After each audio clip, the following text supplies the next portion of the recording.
MBA 601, Fall Semester 2007. Group members David Dial, Mark Duquesne, Derek Gaucher, and Bo Kurtovich. Benjamin Franklin and Contingency Approaches to Leadership. Ben Franklin had a zest for life, cheerful, inquisitive, engaged, filling his days and looking forward to brighter tomorrows, solving problems that might sink lesser men. From obscurity in a small seaport town on the North American coast, he emerged as one of the leading figures of his age.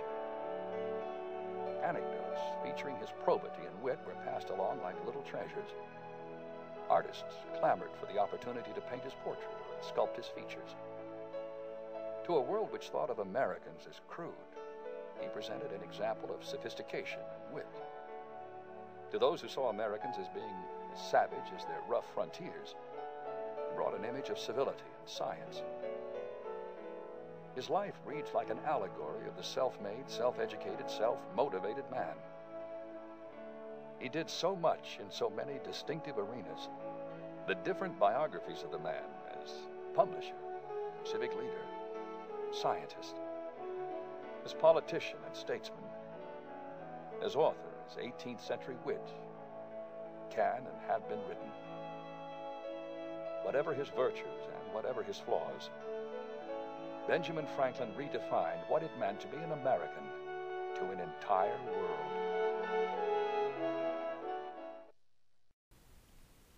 Benjamin Franklin is one of the great pioneers of American history. He was born in Boston, Massachusetts in 1706. He is widely known for his writings, his inventions, his work in science, and his political accomplishments. He died in 1790 and is buried alongside his wife in Philadelphia, Pennsylvania. His political feats included serving on the Pennsylvania Assembly, heading a delegation to the Albany Congress, and spending time in England as an agent to the Parliament.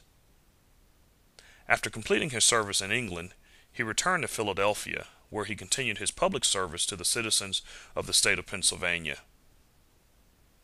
He also served as ambassador to France and was instrumental in the development of many of the formal agreements between the United States and France.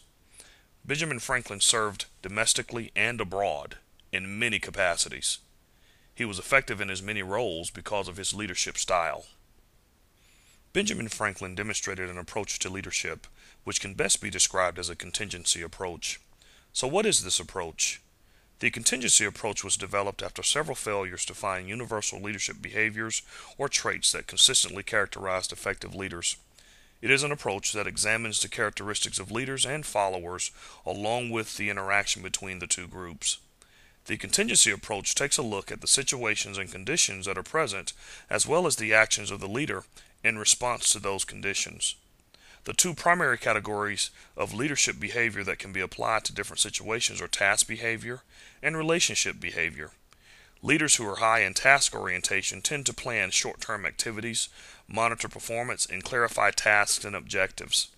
Leaders who are high in relationship orientation tend to provide support and recognition, develop follower skills and confidence, and consult with employees regarding important decisions. Your most effective leaders, however, are not one or the other. They are some combination of both task-oriented and relationship-oriented. Two models that utilize the task and relationship orientation concepts are the Fiedler and Hershey-Blanchard models. Both models focus on a leadership grid that is made up of different levels of relationship behavior and task behavior. Emphasizing the popularity and importance of the contingency approach to leadership, several other models were formed that explain how leaders behave differently in different situations. The path-goal theory emphasizes the motivational aspect of leadership and the effect that rewards have on behavior. According to the theory, leaders can increase followers' motivation by clarifying the rewards or increasing the rewards that are desired.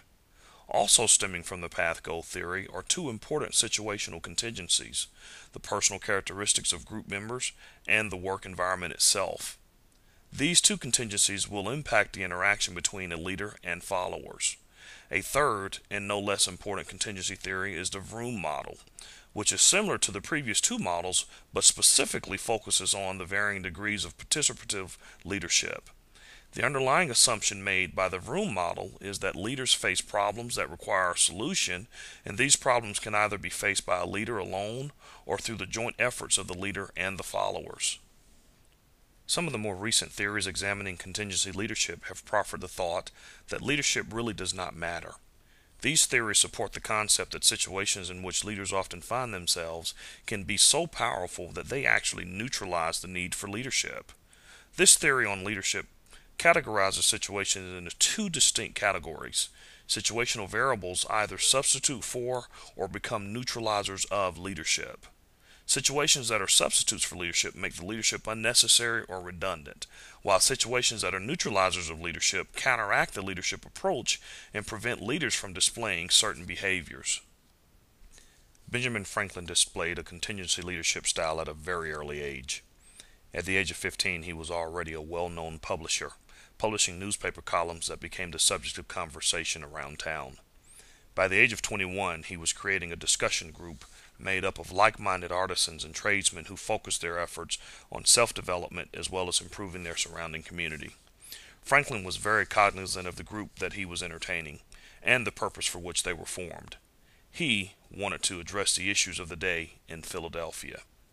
At the age of 25, he created a library company which was developed when he came up with the idea of creating a subscription library.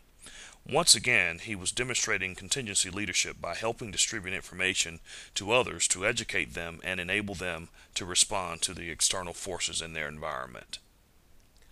One quote in reference to Franklin that displays his outlook on life and his approach to leadership is that he saw the world and its surroundings not in black and white, but in shades of gray. This is a very telling quote because it's reflective of Franklin's style in dealing with followers and equals alike. He analyzed every situation and didn't apply any single approach to dealing with people, which is descriptive of the contingency approach to leadership. Franklin rarely dealt in absolutes, as he responded to different situations utilizing a different style of leadership. Franklin displayed an excellent ability to negotiate and work with other people, which is a key characteristic for any leader, but especially critical to a high-task, high-relationship style of leader. Franklin realized that building alliances and catering to various and sundry groups of people would reap greater rewards in the long run. He was a master at building people alliances. It was not uncommon for him to take steps to ensure others received credit for his thoughts, efforts, and ideas. He accomplished many remarkable feats, though receiving little or no credit. He was satisfied simply by accomplishing the goal. To his credit, he realized, as do most effective leaders, that thinking about the long term while growing and developing people are essential to effective and sustained leadership. During Franklin's political reign, he displayed delegating, participating, selling, and telling styles of leadership based on the needs of the situation.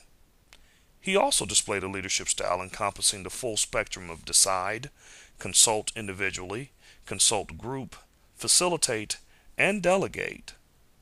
He displayed an autocratic style of leadership as a writer, a scientist, and as a political activist. He displayed a democratic style of leadership in the efforts to pass the Connecticut Compromise.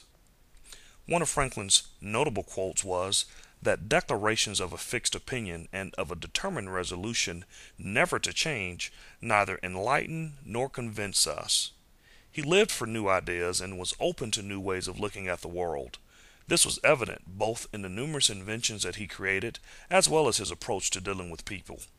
For instance, while Franklin had slaves of his own for years, later in life he changed his opinion and decided that owning slaves was not the correct approach.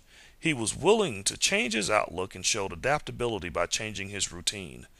The characteristics of adaptability is inherent in leaders who display the contingency approach to leadership. While Franklin allowed his counterparts to aid him in decision-making in some instances, he was able to display the appropriate form of leadership when necessary. He especially showed autocratic leadership in his role during the Revolutionary War and in his negotiations with France. Because of his flexibility and adaptability, Ben Franklin became a very successful leader in his roles as one of the founding fathers of the United States. He was actually the only person to sign all four documents that led to the formation of the United States: the Declaration of Independence, the Treaty of Alliance with France, the Treaty of Paris, and the Constitution of the United States. Benjamin Franklin, a leader in American history. He left an indelible mark that represents us today.